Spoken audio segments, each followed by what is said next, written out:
Hey, Michael here. Welcome to Acquisitions Anonymous, Internet's #1 podcast about buying, selling, and investing in small businesses. Today, Heather, Bill, and I, Michael Gridley, went through and examined a deal from Quietlight that we found very interesting. It is a set of eco-friendly, patent-pending products that are sold for pet use, organization, display, all that kind of stuff. And it was one of the better deals we've looked at. So I think you'll enjoy this one. Here it is. Are you looking for a small business to acquire? Well, this book right here is the Bible for people in your shoes. It's the Harvard Business Review Guide to Buying a Small Business. It's the go-to book. But here's the problem. You see this whole book and this little bit? This is the only part that talks about the hardest part of buying a business, finding the right one to buy. And the bad news is it's full of outdated advice and stuff that doesn't work anymore. I'm Michael Gridley. I own 12 companies, including a couple that go out and buy more companies themselves. And I have a podcast where we look at new businesses to buy each and every week. I've looked at thousands of businesses for sale, and I've bought and sold nearly 20 of them. And I'm telling you, the old ways, they don't work anymore. So I made a course with the latest and the greatest, and it's called How to Find a Great Business to Buy. It's laser focused on the new way to run a business search with what works today. So you can play smarter than the sea of buyers who are out there competing against you to try to buy these businesses. And you can get the deal that was meant for you. In the course, you'll learn 3 things. 1, how to narrow your search with a tight thesis. We're hunting with a rifle here, not shotguns. 2, how to scale your outreach to get the most possible leads. This is a numbers game after all.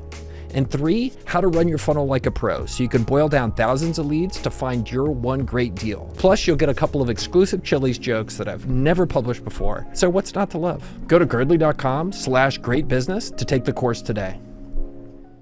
All right, Heather, you said you had something very nice to say about Bill. I do. So I was speaking with someone today who went to the Main Street Summit, and he said, I think that Bill's talk was the best talk of that whole conference. And I am not alone. I talked to other people who said the exact same thing, and he was awesome, and it was a great talk. And then I was telling Michael this, and he goes, well, what did Bill talk about? And I go, oh, I don't know. Hard to say. She's like, well, maybe you should tell us. Tell us what you talked about. Why would I go to that? I was so mesmerized. I forgot completely what he was saying. I don't even know. I didn't pay attention. I was just staring into Bill's eyes the whole time. That's what I do.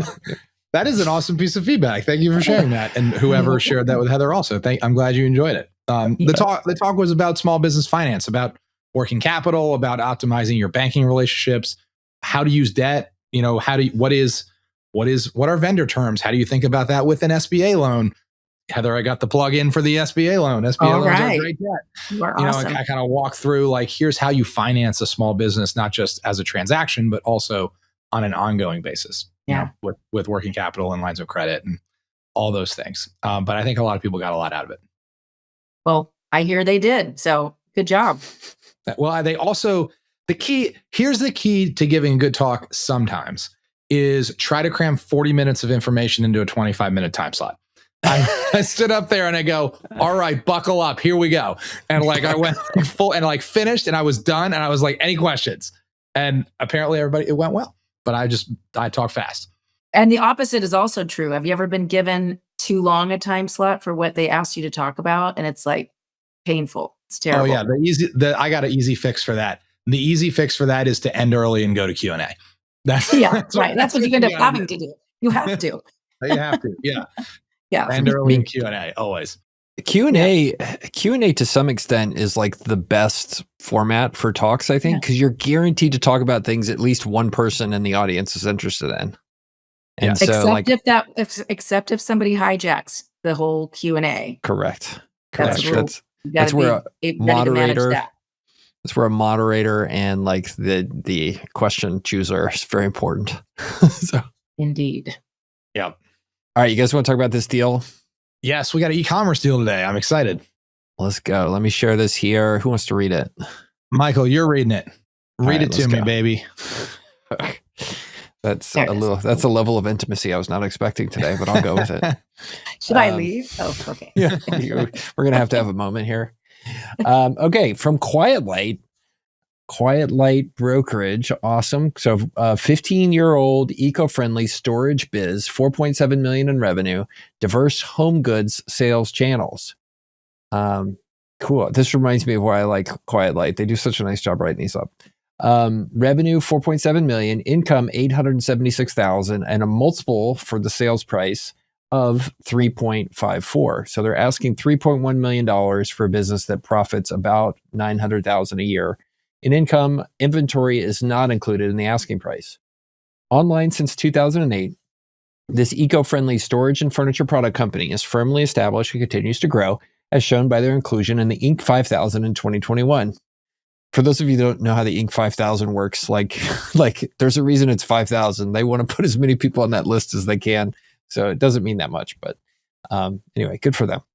While the business uses 34 channels, 18 of those make up 99% of sales. Amazon generates approximately 65% of revenue. Chewy brings in about 10%, and Wayfair is 9%, with the myriad additional channels making up the balance. I think this is the first time we've seen a listing with the word myriad in it, which I appreciate.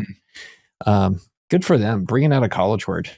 The current owner's background includes IT consulting, product management, and business development. With a flair for aesthetics, developing a line of home and office storage products was a perfect fit. All products are made from their patented environmentally sound material, which is appealing to more and more consumers who are concerned about the ecological impact of purchased goods. The recent surge in working from home has contributed to the increase in sales, and the pet category has grown to 49% of sales in only 4 years, with storage items at 50% and display items at under 1%. New products can easily be added using the current suppliers, all of whom are familiar with the specific manufacturing process. The focus has always been on the US market, leaving plenty of room to expand internationally, starting with countries with a large market for green items. Implementing a social media strategy and continued investment in advertising offers potential for increasing revenue, as neither has been fully utilized. Actively posting new content to the site's blog would also help increase traffic and direct website sales. All inventory is currently at a 3PL where it can be main or be shipped to a new warehouse. The owner is committed to a smooth transition and will happily offer full training and support. Meet your advisor, Pat Yates. Man, look at Pat sitting on like a brick staircase. Looks like a badass. So, okay, that's it. What do we think about this eco-friendly storage business doing 4.7 million in revenue that is being sold for 3.1 million? So the thing that jumped out at me immediately is they're doing 34 different channels, and yet 18 of them make up 99% of sales. So that means you get 16 of them that are just contributing complexity for no reason, right? And by a channel, like Amazon's a channel, Chewy's a channel, Wayfair's a channel, Home Depot has a marketplace, Target.com, like all of these different, I didn't even know there were 34 different marketplaces that you could sell on.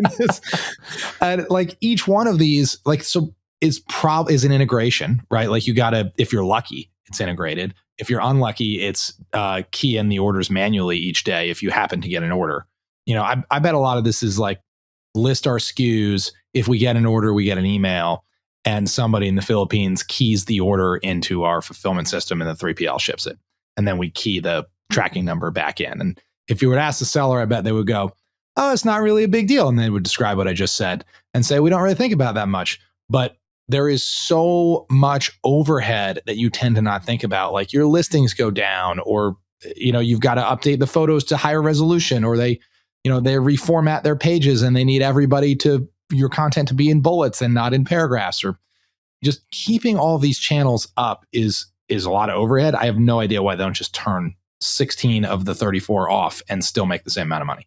So I'm an e-commerce idiot, but I thought there were like, most of these guys will buy like a piece of software, and I forget what the names of them are, but it like will manage all of your listings from one centralized dashboard.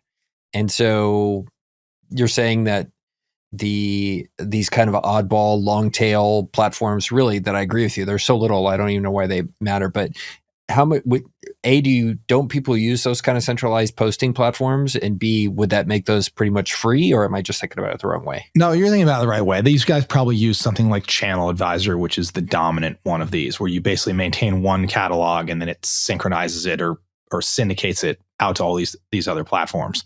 But that's just your listings though, Michael. Your order flow, like, okay, it's going to come back in Channel Advisor maybe, but then you've got a customer service inquiry on, michaelschickens.com, and you got to remember your password to log in. I just don't see the downside of turning it off. It's 1% of sales and half your integrations. I'm so confused of what the product is. It's like storage cabinets. What is the product? You don't really describe it. Eco-friendly storage. I'm confused also because it's something pet related, because they do 10% of sales on Chewy. So what is like eco-friendly and pet related and storage related? Honestly, I thought it was a self-storage business when we first looked at the title because of the word storage biz. And it took me a while to get my brain wrapped around the e-commerce side of it and what the heck this was.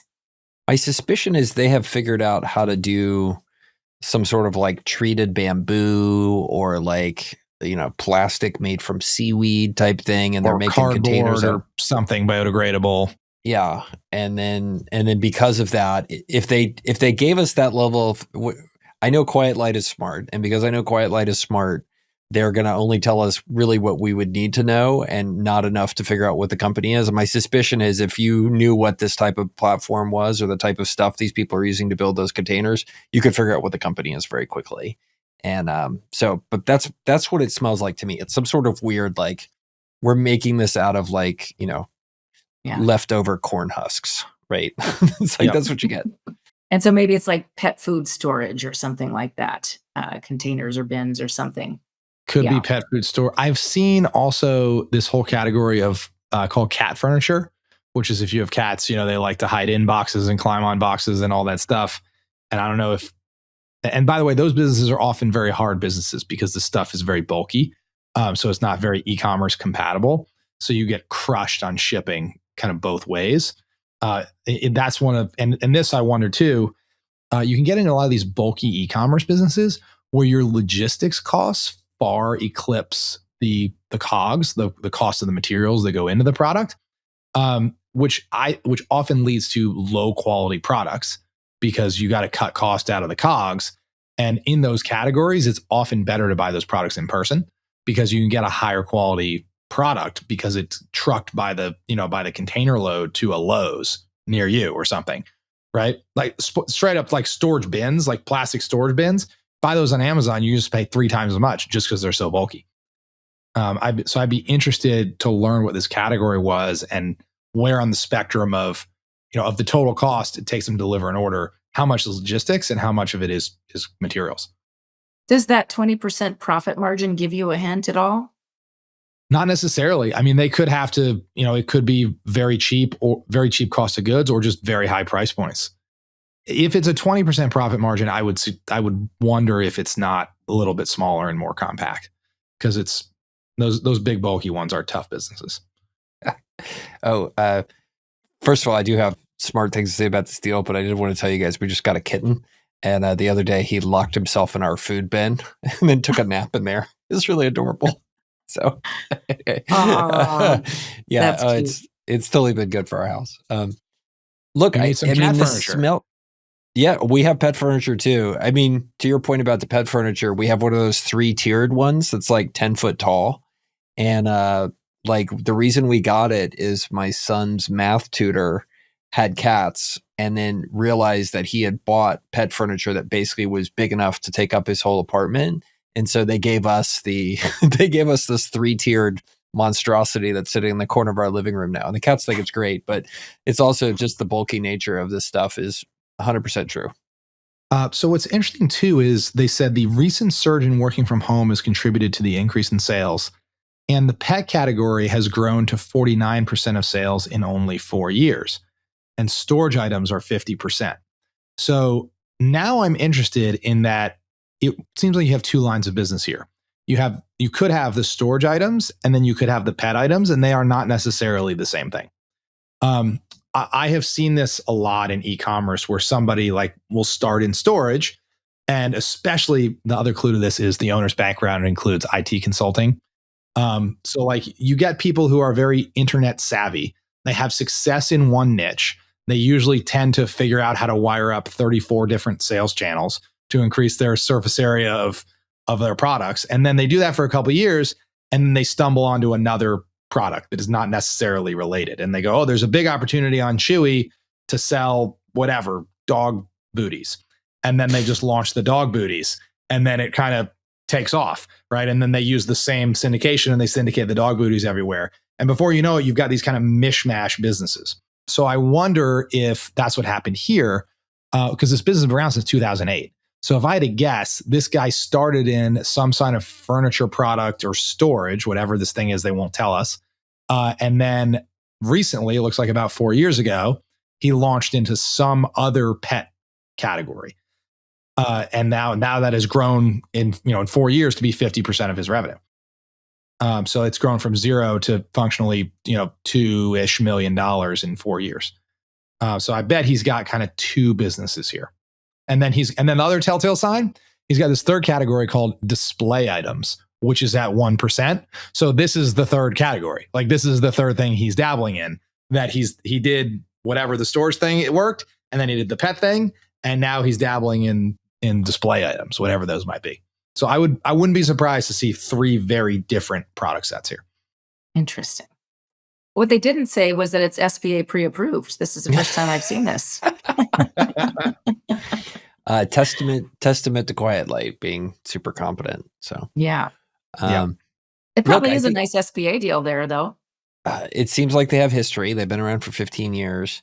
And it smells like there is potentially an opportunity for the brand they've built around this environmentally sound material that differentiates them from all the crap being pumped out of Southeast China, put on boats and sold on Amazon. Like this is definitely clearly differentiated from that. And to me, that's exciting. It's like, okay, well, look, I can go to this client who's going to care more about the health aspect of it and the story behind it and less about, can I get it for the absolute cheapest price? Which is going to be a race to the bottom given what's happening on Amazon these days. So I really like that aspect of this. It feels very high quality, as a sustainable business going forward. Yeah, it seemed, I was thinking that as well. The patented, there's a patent here, so there's intellectual property. The material itself may have a lot of other possibilities. This guy's dabbled in three things. Maybe there's a lot more you could do with it. All right, taking a quick pause here. I have something to tell you. This is Michael. I hate bookkeeping. I hate bookkeeping. I hate doing HR. I hate doing all that kind of stuff. But for bookkeeping, I have found a solution. It is my friend Charlie's business called cloudbookkeeping.com. So that's cloudbookkeeping.com. They are your perfect partner if you want to get bookkeeping out of your hair and focus on making your your customers happier and more successful. So please give them a call. Call Charlie, cloudbookkeeping.com. Tell them we sent you. They're a great way if you're a business buyer, if you're a business owner, you're tired of hassling with getting your bookkeeping done. He's got a whole fleet of people that are well-trained and work for him. He's located here in San Antonio, so I can tell you because of that, he's awesome. And they're a great partner for you to potentially call to help with all your bookkeeping needs so you can do the important stuff in your business rather than worry about getting your books right. So give Charlie a call, cloudbookkeeping.com. And now back to the episode. Bill, who should buy this? I think this might be a good business for kind of, if you didn't know a ton about ecomm, because it's probably not domain specific knowledge. I mean, the fact that this guy launched storage and then he launched pet and now he's launching display, you could probably, assuming I'm not missing something huge here, you could probably learn these niches pretty quick. What you're actually learning is sort of the process behind it, like how to run on 34 different channels. Every business kind of has a rhythm to it. I like that this has been around since 2008. It's a little bit Lindy in ecom world, right? It's the longer it is around, the longer it's around. Because a lot has changed in ecom since 2008.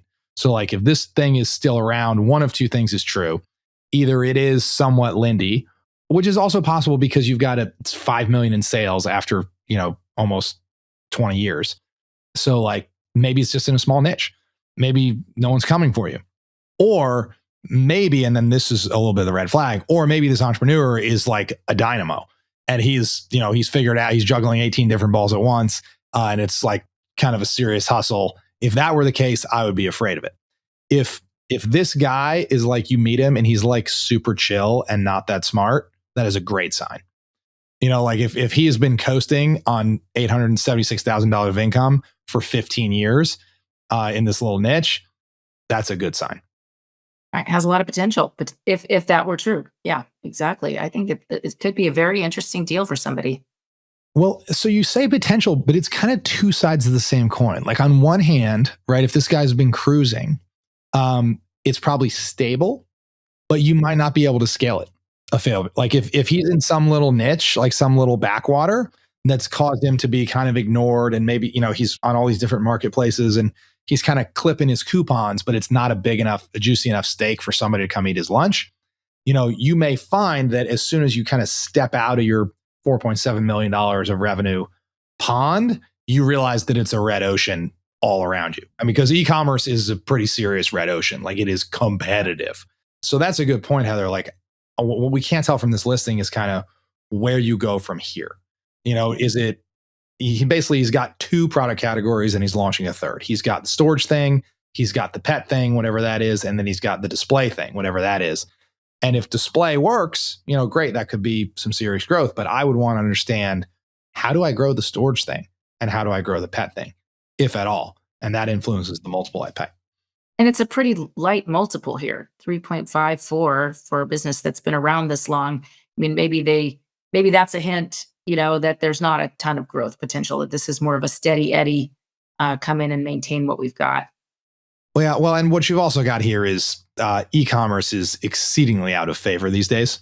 Oh, that's I mean, just so uncool. Like, Yeah, nobody wants an e-com business right now, especially one with 34 channels of complexity. And it's not that big, it's under $1 million of EBITDA. I mean, from talking to the folks at Quietlight and from talking to other people in the market, like, I would say this is probably on the button. Like, this is what it's going to trade for. Quietlight is very, very good at pricing it kind of where the market is. I mean, I think of all the online brokers, they have their finger on the pulse of the market the best. And they also don't blow sunshine up sellers' asses. Like, I bet other brokers would have told this guy it trades for 4.5 times. But if Quietlight's got a price at 3.5, I bet that's where it trades, if I had to guess. I think that's so smart for a broker to price it where it can sell, instead of what we see so often, the overpriced deal that, you've got to talk the seller down and they're disappointed from day one. This is such a smarter way to go for a broker. Yeah. But it's really hard if you're a broker, right? Because you're pitching to win business and your client goes, I've talked to 3 brokers. These 2 guys think my business is worth 4 times. Why do you only think it's worth 3.5 times? If the other guys can get me 4, why don't I sign with them? And then what happens is the seller does sign with the guy who says 4 times. He spends, 6 to 9 months getting beat up in a sale process. The thing trades for 3.4, right? And the dishonest broker still got paid, because he reeled him in with an unrealistic price. And the broker who was honest didn't get paid. So there's a really perverse incentives problem. Honesty gets punished in brokerage. Absolutely. It's too bad, but it absolutely does. And that is why we are where we are with the marketplace. But when we sold our coffee business, the first thing that Clint Fiore did was like have a chat with us about valuation and be like, okay, what do you guys want? What's your expectation? And he was just like, I'm not taking a deal I can't sell, and I'm not going to play that game. So it was really smart. On another topic, I did some Google Girdley Sherlocking, and I think this is actually the brand here, this New Age Pet. New Age Pet EcoFlex single door furniture style dog crate. I do think in the future, by the way, Bill, I think the Google foo that all of us have managed to build over the past 15 years, like, people are going to have that, but for large language models. And I think you'll just see some sick thing come out of like the AI LLMs, just because people will get so good at like searching and doing like what I just did for Google, but doing that for AI, and it'll just be crazy powerful. So anyway, that's just my 2 cents. Well, now we get what it is. So this is the pet line, and it's probably not all that. I mean, it's a square, it's a crate, it's a dog crate. But it looks a lot nicer than your traditional dog crate might look in a living room. Look, they have it sitting here next to a fireplace. So it's a little more aesthetic.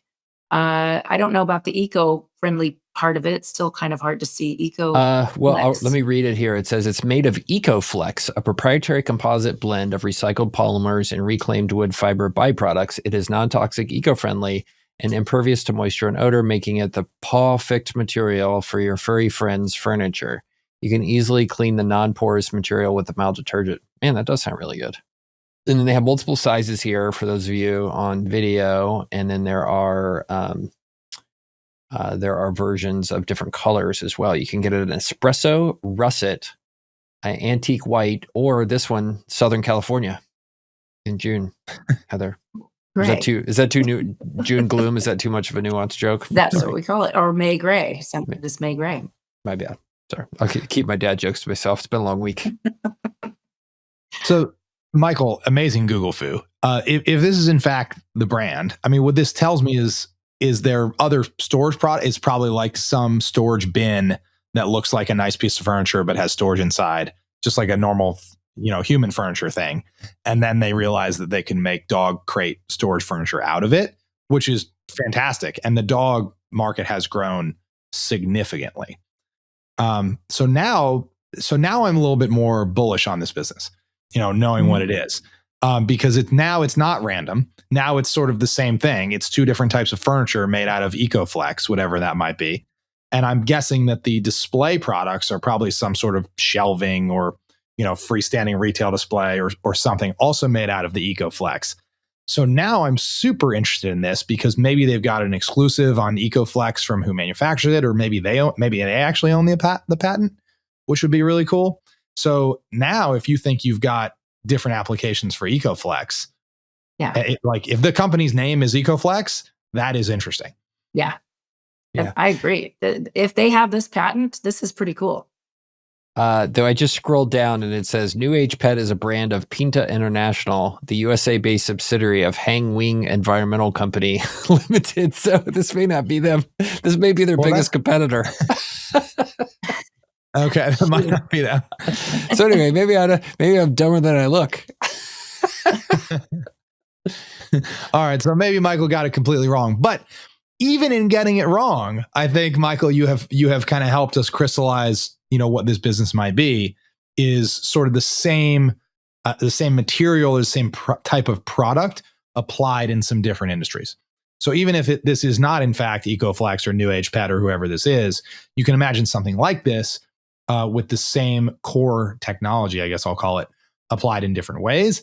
That's interesting, especially if you as a buyer have an idea or a different industry expertise that you could bring this to.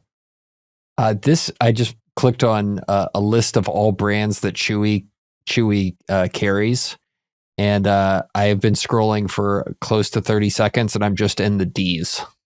Like, it is unbelievable. Equine Edibles, which I guess is a brand of horse edibles. Is that 420s? I don't know. They're made in a farm in Maui. Yeah. But it's also like just a testament when you see something like this in business. This is why Walmart is a good business. This is why Target is a good business. This is why Chewy is a good business. This is why Amazon is a good business, because they have put themselves in the middle of all of these brands who are all competing to try to be the best solution for the customers. And Chewy sits in the middle and makes all the money from it. And it's just genius. So if you see something like this, you don't want to be in this list. You want to be, or if you are, you want to make sure you understand why you want to be in that list. The best place to be is where Chewy's is or where Amazon is. Otherwise, you got to know what you're going to get. So, yeah, but that is hard. I mean, to build a marketplace business where you dominate consumer mindshare, and so you can extract rents from all these brands because you have all the eyeballs. Like, that is a really great business. I don't know if I'll ever own a business that good, to be honest. Well, I think where you're at is in a beautifully defensible place, which is you're going directly to the customers, but also brand is your defense, right? That's why Procter & Gamble is a great business. They have all those brands that people want and they buy them, and you have Natural Dog, and it's like super powerful. So that's your defense. But whoever here selling erythromycin compounded on Chewy and it's generic, like, good luck. That's a race to the bottom. Well, so, it's also worth, kind of digging in the context of an e-commerce business. One of the things that makes an e-commerce business a better e-commerce business is if you have direct access to your customers.